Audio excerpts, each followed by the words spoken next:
also left quite a few bank executives nervously scratching their heads. At the center of the case are the infamous Swiss franc loans. All the rage back in the early 2000s before it had turned out that unfavorable currency exchange rates could spell doom to unsuspecting households, saddled with excessive mortgage payments. The latest ruling could bring vindication to those families, but how will the banks deal with additional costs? Let's have a look.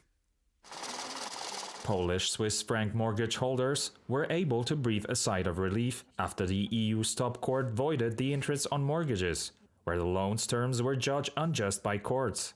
Annulment of a mortgage loan agreement containing unfair terms. EU law does not preclude consumers from seeking compensation from the bank going beyond reimbursement of the monthly installments paid.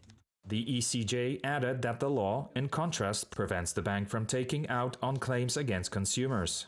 The ruling, which came as no surprise to most who have been covering the issue over the past decade, affects around 13,000 cases pending before Polish courts in the dispute between lenders and foreign currency borrowers.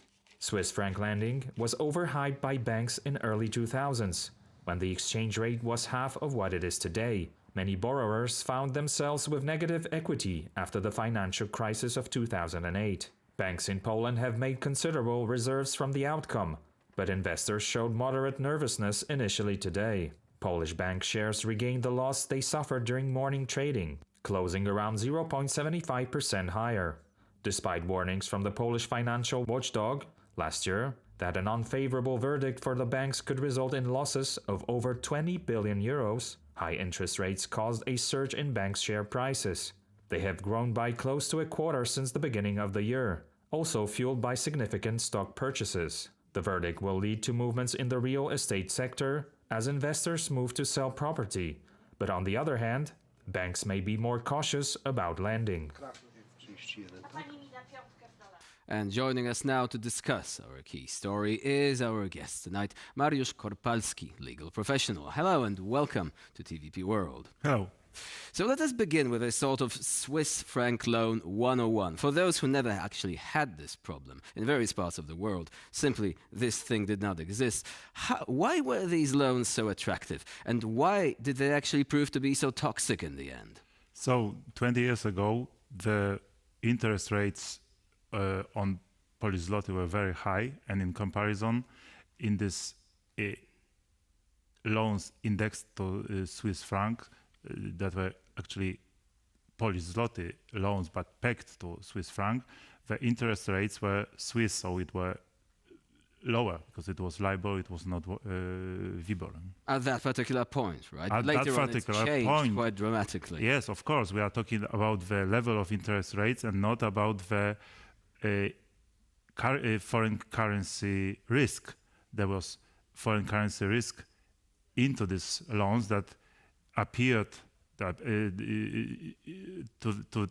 on the surface after 2008, and then in 2015 skyrocketed. That was a trigger for litigations that are now covering like 20% of a Swiss franc loans portfolio. So this was a fairly substantial problem in Poland. Apparently, 2011, these loans accounted for 40% of the loan portfolio of commercial banks here in Poland. But it was not just Poland that was actually involved there. What other countries experienced this phenomenon?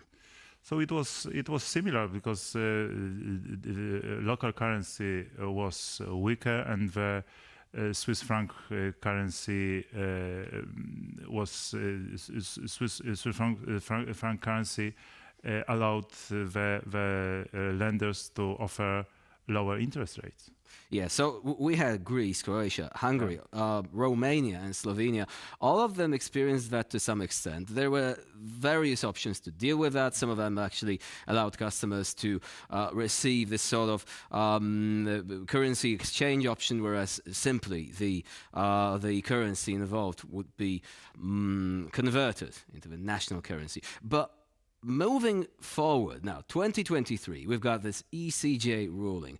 What does it mean, essentially, in very simple terms, for consumers and for the banks? So, this ruling of today means that the banks doesn't have any title to claim anything more that the clients received from the bank. The banks for last 3 years maintain that they are allowed not only to retrieve from the client the principal they years ago disbursed, but that they can get something that is called non-contractual fee or non-contractual remuneration, that meaning the contract can be invalid, but if the contract is invalid, you as my client spared the expenditures on your mortgage, and this is your unjustified enrichment because you should pay this to someone else. If you paid to nobody, it had the principal for free. So this is gone now, right? Yeah. The banks can't sue you, but you can actually sue the banks. And yes, the clients are suing the banks to retrieve the installments that were being paid, and actually the principal that was paid out by the bank and the installments that were paid off by the clients can be set off. But apart from that, the banks claimed to get something more, this non-contractual remuneration. And today, the European Court of Justice said it is not possible because it is the way of calculating this fee is not transparent, and the obligations of a customer have to be transparent. And second, the bank must feel the pain of the sanction of putting abusive clauses in the contract that is concluded with the consumer. So is this a crushing defeat for the banks, as another legal professional has put it? To make it simple, do you believe that there is going to be more litigation and that the banks are right in saying that they are going to feel this strain? Or do they actually have methods to mitigate that risk? So first thing, I do expect that there will be more litigation, because the last threat that the bank will get something from me, apart from the principal I must return, turned out to be a scarecrow. That it's the European Court of Justice said there's no contractual fee. There's false notion, full stop. The second thing is the macroeconomical. Would it affect the lending possibilities of the banks? You might say yes or no. Maybe there will be less credit, but from the other side, there will be less credit needed if Polish households doesn't have the burden of paying off the installments.